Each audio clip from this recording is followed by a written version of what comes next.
I do not understand how our air conditioner is still working, providing that wonderful dry heat through the air pump. Oh man, it's windy out here. But fun fact, it's snowing, and we were not really expecting that. We looked yesterday to see if it were going to be rainy or snowy or anything like that, and it said no. So this is a little unexpected, but we did expect cold temperatures.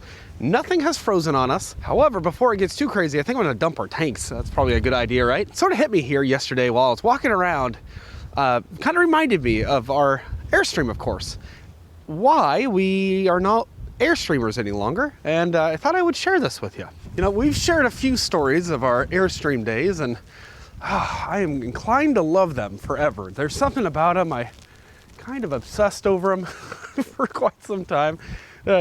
If you couldn't imagine. Actually, I thought this was interesting. 22356, this is a, I want to say a 90s Airstream. Seemed like this might have been like a, I don't know, 96. It's a Sovereign. So I'd say like 95, 96.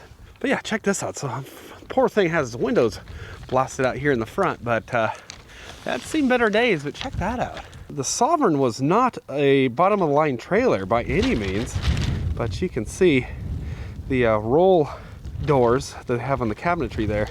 I'm glad we've long since moved away from that. Huh, blast from the past, huh? Here's another one, a beauty. I want to say like a 76 on this. You know, 1976 maybe, something like that. It'd be a great renovation. I love the windows on these. Personally, I love that. This one doesn't have the front guard like that one does, but I love that tinted glass. I think this is more like a plexiglass, but I think they look so cool. What a wonderful restoration that would be. These guys have just been sitting here for a long time. This is also a Sovereign. Oh man, sheesh. But it's actually this part of the lot that had a little revelation here, and it just kind of hit me, and I'm like, oh yeah, that's it. Over the last few days we've been watching trailers come and go, and typically when we've been here, this lot isn't full of trailers. And granted, some of these are, late 2000s trailers, maybe a 2010 here. But most of them appear to be maybe 2016 and newer based on the badging, right? And it's interesting because usually there wouldn't be this many trailers, but there is right now. And it reminded me of all the times that we have visited, which aren't necessarily bad times, but you know, being out of your home and your home being in for repair. Granted, it's kind of stressful no matter the rig, no matter the drive, even if it's only a couple miles. But you know, when we were out here, we were driving from Nashville up here because this was the only place we really trusted to get the work done. And it was amazing. Whether it was, you know, this massive leak that was actually caused by a different service center, hence why we don't trust them. They put holes in our roof and they leaked. We were kind of fortunate we could get in so soon when our trailer was 3 days old and the sink fell in, like just dropped in. And the cabinetry that came off and the fridges that wouldn't work. And you know, sometimes it was just a fuse that we had no clue how to get to, and the customer service didn't really know how to get to it. It was really the technician that, you know, but again, sometimes it was easy. Other times though, it was just obnoxious little things here and there that when you talk about the price of these trailers, it just didn't add up. And another thing actually reminded me of why we don't miss owning an Airstream. And that is the fact that these things get extremely cold and the humidity is quite a monster. You see, you have a beautiful aluminum outside. Nobody denies that. That is a gorgeous outside. And if you don't hit something, which we'll talk about that, if you don't hit anything, I mean, they'll last a very, very, very, very, very long time. Actually, I had thought initially that aluminum did not oxidize, that it wasn't able to be oxidized. And as long as there's a clear coat and a protectant over it, that should not be an issue. But if you don't take care of them, aluminum can oxidize. But oxidation is not really my primary concern here. You see, we have an outside metal shell. Well, of course, that's why you buy it. And then you have I think they now use like a Z bracket. So you have a Z that they go ahead and form, and that's creating your wonderful ribs, which gives it the strength and rigidity and helps it last a long time. But then the interior walls are also, you guessed it, aluminum. And unfortunately, what that led to for off-grid living was the fact that we had a massive thermal bridge. And actually, I'm curious to see if their story doesn't change this time when I ask them. But they stated that they use a VHB tape in between that Z bracket, the rails, the frame, and the outside skin. So they claim that it would therefore block the thermal bridge, right? Because metal's an excellent conductor. Copper is one of the best, but aluminum is not too far behind as well. And you'll find that if you ever get a hot skin. But it's interesting because the thermal bridging is going to happen even if you use a VHB tape in between. And of course that does help these panels stick and so they won't rub and such, but the rivets are going to do, just as well for the most part. Even if they put that tape there and so you do have a somewhat radiant barrier, there's still those rivets, right? That's the biggest issue, is that you still have metal, and so even if it's not the entire chain, there's still all these little pokes and all these, basically the equivalent of a nail, holding things together super tight that is going to thermal bridge. If you didn't have those rivets, of course, it wouldn't be quite as strong, and it wouldn't be as interesting, right? Because they brag about how many rivets they use. They use quite a few. But unfortunately, it's a thermal nightmare. So when you warm up the inside, including with the furnace, and believe it or not, the dehumidifiers don't help all that much, at least not in our experience. I mean, you have to have a pretty big one, and of course you only have so much space. Ours was we had a 23 and then a 25. But if you're running off solar, of course that eats up a lot of power as well. Even the little guys still take up a good bit of power. But what you're gonna find is cold walls and hot air are going to collect all of that moisture. And that moisture is going to, well, not only collect on the glass, but also the skin, the interior walls.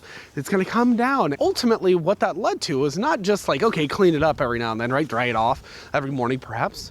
But actually, it led to mold under our mattress, which we then addressed, but also in every single one of our cushions. And some of those cushions, like on the Globetrotter, it was not nearly as easy to clean off. And of course, that being isolated from just having window leaks, that was a real big thing on these. They're also single pane windows, which further hinders any thermal performance. That thermal envelope, really, you're not keeping the inside out and the outside in, and it doesn't matter how much insulation you add to these things. The thermal performance is going to be terrible. It's a tin can. It doesn't really matter. And it's a shame too, because they are just so beautiful. Which leads me to my final point, which is damage and durability. And this is a perfect example. I don't know if they had backed into a garage or a tree branch had fallen, or I have no clue what happened here. But unfortunately, even a little damage, let's say from hail, which affected ours, and it affected the units here on the Airstream lot actually, and they had a huge field full of totaled trailers because of hail damage. But it's very expensive to repair these, and there's a couple of reasons. So obviously aluminum's expensive and labor's expensive, but you're paying extra in labor.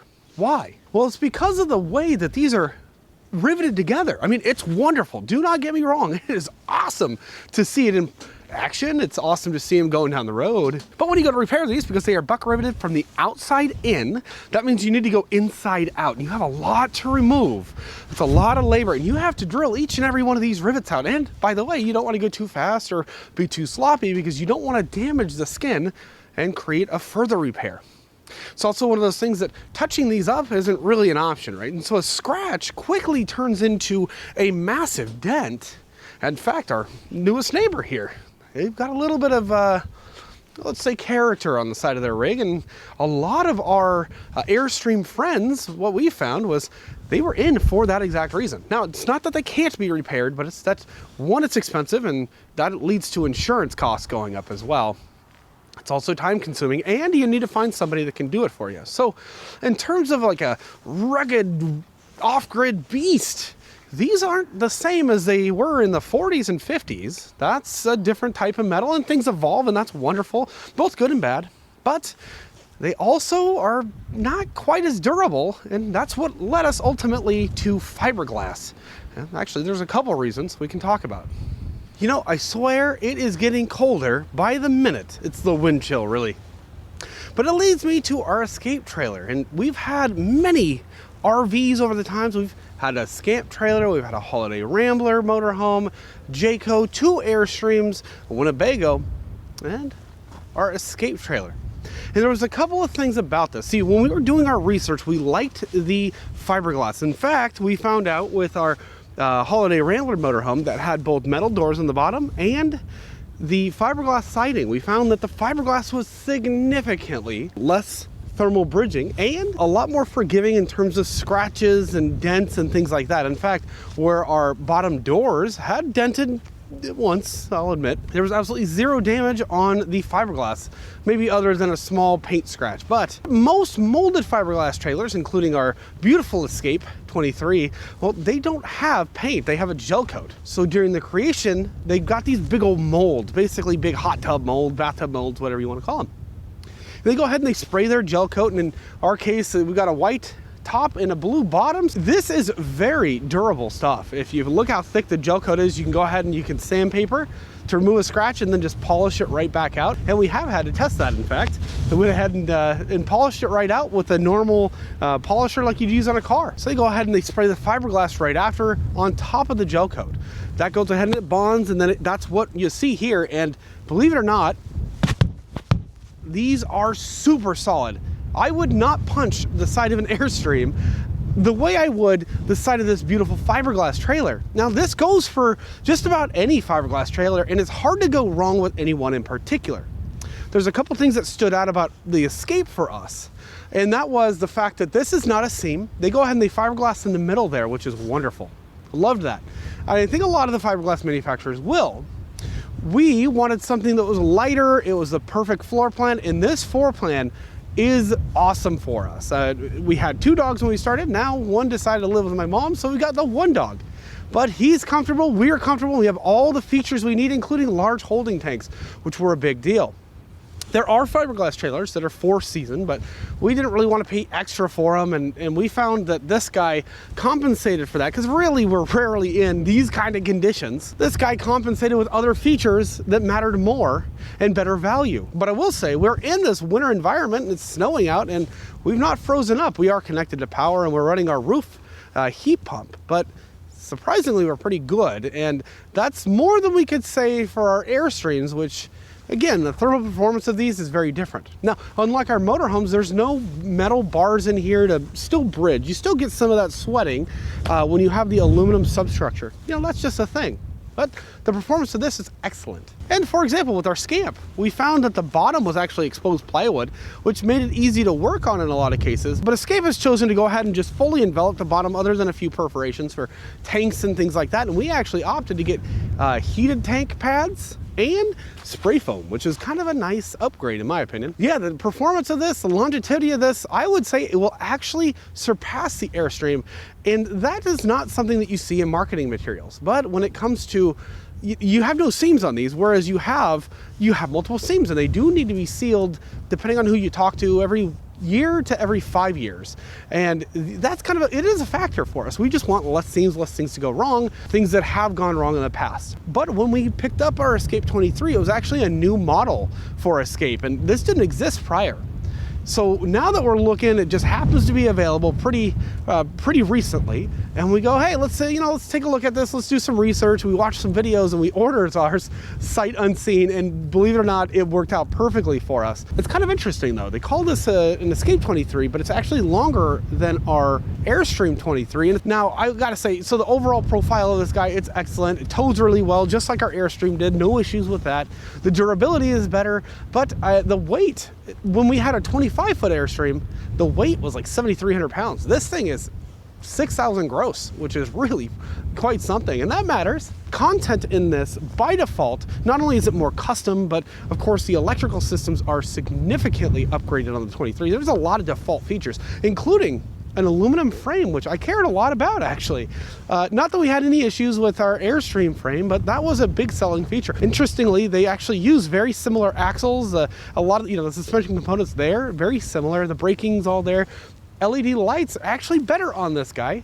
Now, you gotta say, well, the Airstreams have that beautiful timeless look, and I am inclined to agree, no doubt about it, but this was actually one of the packages that we got for free. It was thrown in. That was a really nice thing, and I really like the color. This is way more unique, and there's not another Escape on the road like it, which we love. Now, both of our Airstreams had dry baths, and I gotta say, Emma and I very much easily become accustomed to our wet bath, and well, we love it. But the one thing that we thought we might be missing, but it was worth the sacrifice, were the windows. Now, Escape does offer glass windows on some models, but on the Escape 23, it's standard with the dual pane acrylic windows. And that's not something that you're going to get on the Airstreams, but the Airstreams, I considered them to have way better windows. You have these beautiful Vista view windows in the corners. You have these wraparound windows in the front, and then they're just big, huge, well-opening windows. And that is actually something that we do not miss one bit. One, the thermal performance is better with the acrylic dual pane windows, and we're very happy, but we actually ordered it with the front window so that we can see our truck and such, and we just, more light, more air to move through, right? Window placement and the cabinetry placement and all that good stuff, I don't miss it at all. You know, they are a little bit smaller than the Airstream, but the thermal performance is better. And while I wouldn't mind having a skylight, there are so many instances now that we've been hitting the road full time where I'm glad that we don't have that skylight to contend with the heat. It's a very, very nice thing. It's also one less thing to potentially break or sweat or UV damage and all that good stuff. And as a result, we have more room for solar, which is lovely, which is much more important to us. And what we're finding though is because of the overall profile and the comfort, we're good on days like this where we need to stay in. We also find ourselves wanting to go outside a little bit more. So there's a lot of pros and cons to everything, but this was, well, all pros for us, especially having the experience with the Airstreams. And you know, you get caught up in the nostalgia and you want something that you're going to hand down to your kids down the road. Well, this is something that the way that any of these fiberglass trailers are built, you just can't beat them. The layout was wonderful and we knew that we could stay in it for a while, but what really sold us was, even though, you know, you're looking at Airstream, you go, that's the top of the line. The performance is better in these in just about every way. And of course they don't have a 30-foot model, so maybe that's a factor. But when we were looking at the price, back in 2016, the 23D Airstream Flying Cloud that we had, that was something like $63,000. And we ended up buying a 2018 Globetrotter 25-foot for $80,000 all in. But today, when you go to buy them, and when we were shopping for this, those same Airstreams, the exact same unit, nothing has really changed at all. You know, they're not throwing in way more lithium and solar or anything like that. You know, we're looking at $127,000. It was something just insane. Now, granted, you'd argue, well, prices have gone up, inflation and blah, blah, blah, blah, blah. But the product is the same, and it doesn't compensate for, what was that, $47,000 in additional cost, right? It's exhausting to think of how everything has gone up. But yeah, with these guys, we found it was just really good value. They also sell direct, and we haven't needed much service. We did take it in for a table upgrade, and they are fantastic to work with. But we ended up loving the product so much, we were like, hey, we want to make videos for you guys. And in fact, they're a company that's so small and so personal that they're like, yeah, we've got a fast response, and they consider our proposal, and they're like, yeah, sure, make our videos, let's do this. Like, what? That is an amazing thing. And so obviously you guys saw the reviews long before we said, hey, we want to be a part of the social media team. But yeah, even now that we are, nothing has changed at all. And so we just get to spread the good word, and it's awesome. So hopefully this will help folks like us who's kind of in the same boat. You want something that's going to last a while. You don't want to waste your money. You want something that's going to be very durable. You know, you can beat it up a little bit, which is the idea of these. You don't want something typically, right? Unless you want something to baby, you want a project. Most people don't want a project. They want something that they can take out in the woods. You can make a mistake here and there. I mean, how many of us are veterans? Like, most people getting into it, are new to it, you know, or I just want to have something that gives me a little bit of grace, honestly, because nobody's perfect and other people aren't perfect either, right? And if a shopping cart hits the side of my trailer, I don't want to see that for the rest of its life, or until I can fork over $7,000 or $8,000 for a repair. Oh my gosh, it's expensive. Oh, and I don't want to worry about insurance rates going up. And you know, it's just one of those things that I want to have something that I get to actually enjoy, and I want something that's going to last. And that's what we found here. You know, and that is not to say that having a beautiful Airstream is a terrible experience, but for people like us, it wasn't it. It wasn't it. And as folks at full time, you know, we're living in this 365. Well, we've done more than a year in this trailer, and I'll tell you, I have no regrets whatsoever. It's been refreshing, let's say, because if we don't like something, especially because our home is only this big, we're going to get out of it. You know, we're not wasting any time. Anywho, thanks for watching, guys, and I hope it's helpful. See you in the next video. Bye.